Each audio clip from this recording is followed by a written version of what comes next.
What's up guys, CJ here and welcome back to another all-new H&N. Huge start to the week today with a ton of stories coming out, but don't worry, we'll get you caught up on all of it. First up, Superman in Supergirl Season 2 confirmed, another cast member added to SpiderMan Homecoming, and finally, John Boyega jumps on a new franchise. But first up, let's talk about the big news out of the CW where Superman, yes, Superman will be appearing in Supergirl Season 2. The Hollywood Reporter broke the story this morning that the Big Blue Boy Scout himself will be appearing in the first 2 episodes of the new season, visiting his cousin Kara in National City. And that's a hell of a way to kick off their first couple of episodes on a new network. The site also revealed that the role of Kal-El is currently being cast, so it's open season, but that might mean something else entirely for fans. And what do I mean by that? Well, if they're really openly casting the part, that kind of reduces the chances, in my mind, that someone like Tom Welling would be back in the role. Or to put it a little simpler, if they were really going to bring back Welling or even Brandon Routh, would they really even have opened casting at all? And that really kind of makes me sad. I was really kind of hoping that they would just bring back Welling, maybe even as just a nod to Smallville, but who knows, things can change.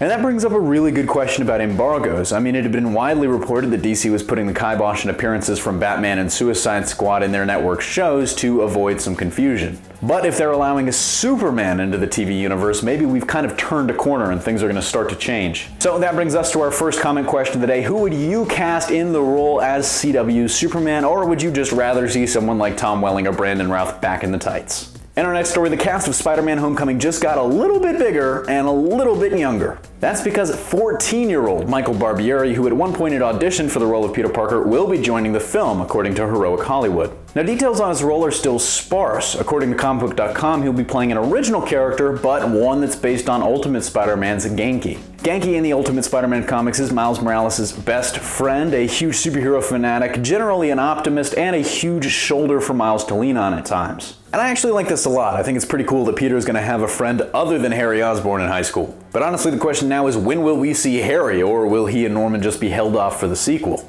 And in our last story of the day, John Boyega is all set to headline another franchise. According to Deadline, the Force Awakens star is set to take over the reins on Pacific Rim 2 and will be playing the son of Idris Elba's Stacker Pentecost. In the same report, Deadline revealed that the film is set to begin production late this year, which could mean they're eyeing an early 2018 release date. Other than that, not much is known about the film, as it's kind of been flying under the radar since Guillermo del Toro left the project earlier this year. We literally know next to nothing. We have no clue if the stars from the last film, Charlie Hunnam and Rinko Kukichi, will be returning for this one, and we don't even know when it's set, as we didn't even know that Stacker Pentecost had a son until today. So we'll keep you updated as more details on Pacific Rim 2 continue to emerge, but let me know in the comments section down below, are you still excited for this film, or has your want for a sequel kind of declined since GDT left the project?